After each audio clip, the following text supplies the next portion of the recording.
Party BRS గురించి ఒక 2 నిమిషాలు మాట్లాడుకుందాం.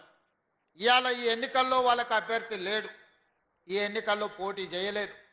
కానీ హరీష్ రావు గారు, కేటీఆర్ గారు, టీఆర్ఎస్ నాయకులు కాంగ్రెస్ పార్టీని ఓడించండి, కాంగ్రెస్ పార్టీని మీరు ఎట్లనన్నా చేసి కింద పడేయండి అని వాళ్ళు విజ్ఞప్తి చేస్తున్నారు. మరి నేను ఈ వేదిక మీద నుంచి పట్టభద్రులను అడుగుతున్నా, బీఆర్ఎస్ వాళ్ళు మమ్మల్ని ఓడగొట్టమని చెప్తున్నారు. మంచిదే, మీ కోపం మీ పగ ఈ పట్టభద్రులు అర్థం చేసుకుంటారు. కానీ మీరు ఎవరిని గెలిపించమని చెప్తున్నారని నేను అడుగుతున్నా. మీ అభ్యర్థి ఎవరు? మీ అభిమానులు కానీ మీ పార్టీ నాయకులు కానీ ఎవరికి ఓటేస్తారు?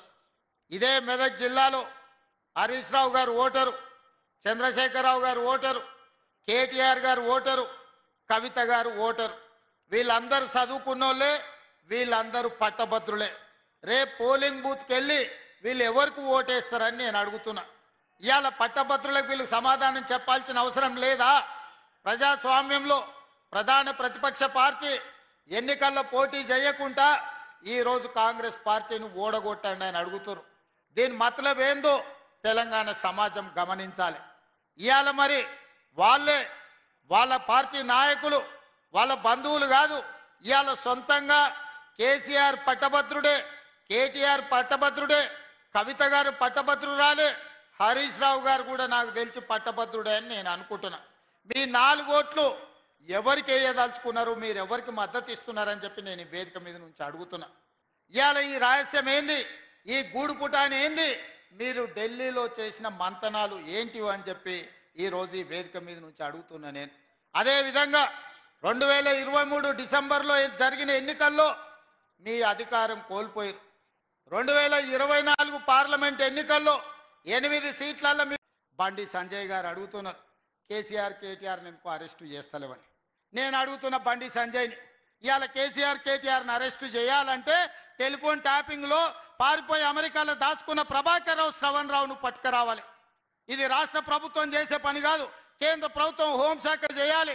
10 నెలలు అయింది మీకు లేఖ రాసి, రెడ్ కార్నర్ నోటీస్ ఇచ్చి, ఆయన వివరాలు ఇచ్చి, అమెరికాలో ఉన్న ప్రభాకర్ రావును, శ్రవణ్ రావును ఎందుకు మీరు పట్టుకొస్తలేరు బీజేపీ వాళ్ళని నేను అడుగుతున్నా.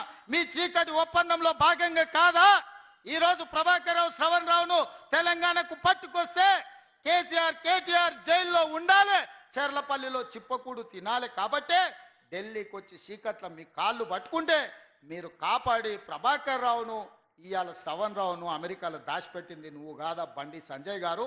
నేను అడుగుతున్న బండి సంజయ్ని, కేంద్ర హోంశాఖ సహాయ మంత్రి నువ్వే కదా, ఎప్పటి లోపల ప్రభాకర్ రావును తెస్తావు, ఎప్పటి లోపల శ్రవణ్ రావును తెస్తావు? వాళ్ళని తెచ్చి మాకు అప్పచెప్పు, కేసీఆర్ కేటీఆర్ని అరెస్టు చేస్తామా లేదా మేము చెప్తాం. మేము గొర్రెల స్కామ్ జరిగితే మేము కేసు కడితే ఉన్న పేపర్లన్నీ ఈడీ తీసుకుపోయింది. మేము ఫార్ములా ఈ రేస్ కార్ల కుంభకోణం కోట్ల రూపాయలు దేశాలు దాటి ఇతర దేశాలకు కేటీఆర్ తరలిస్తే మేము కేసు కట్టంగానే ఈడీ ఆ పేపర్లు కూడా తీసుకుపోయింది. నేను అడుగుతున్న బండి సంజయ్ని, ఈడీ కూడా నీ కిందనే వస్తుంది. ఫార్ములా ఈ రేస్లో కేటీఆర్ని ఈడీలు ఎప్పుడప్పుడు అరెస్ట్ చేస్తారో చెప్పు. గొర్రెల స్కీమ్లో బీఆర్ఎస్ వాళ్ళని మీరు ఎప్పుడు అరెస్ట్ చేస్తారో చెప్పుండ్రి. విదేశాలలో టెలిఫోన్ ట్యాపింగ్లో ఉన్న ప్రభాకర్ రావును, శ్రవణ్ రావును ఎప్పుడు తీసుకొస్తావో చెప్పుర్రి. మేమేమో కేసులు కట్టాలి, మీరు ఆ కాగితాలు సంకలు పెట్టి తీసుకెళ్ళి చీకట్ల ఢిల్లీకి పిలుచుకొని మీరు వాళ్ళతోని గూడుపుటాన్ని చేసి, టెలిఫోన్ ట్యాపింగ్ ఏమో పార్లమెంట్ ఎన్నికలల్లో లెక్కలు సెట్ చేసుకురు. పార్లమెంట్ ఎన్నికలల్లో బీఆర్ఎస్ వాళ్ళు అనామకులను పెట్టి డిపాజిట్లు జప్తు చేయించుకొని మీకు 8 ఎంపీలు ఇచ్చారు. ఇప్పుడు ఫార్ములా ఈ రేస్ అదేవిధంగా గొర్రెల స్కీమ్ని అడ్డం పెట్టి ఇవాళ ఎమ్మెల్సీ ఎన్నికలలో అభ్యర్థి పెట్టకుండా మీరిద్దరు కలిసి ఒప్పందం చేసుకున్నారు. ఇదేనా అని నేను అడుగుతున్న బండి సంజయ్ గారిని. ఇట్లనేనా మీరు కాపాడేది బీఆర్ఎస్ వాళ్ళని? మీరు చేస్తున్న పని ప్రజల అమాయకులు అనుకుంటురా, ఎవరికి అర్థమైతలేదా అనుకుంటురా అని నేను అడుగుతున్నా. అదేవిధంగా కిషన్ రెడ్డి గారు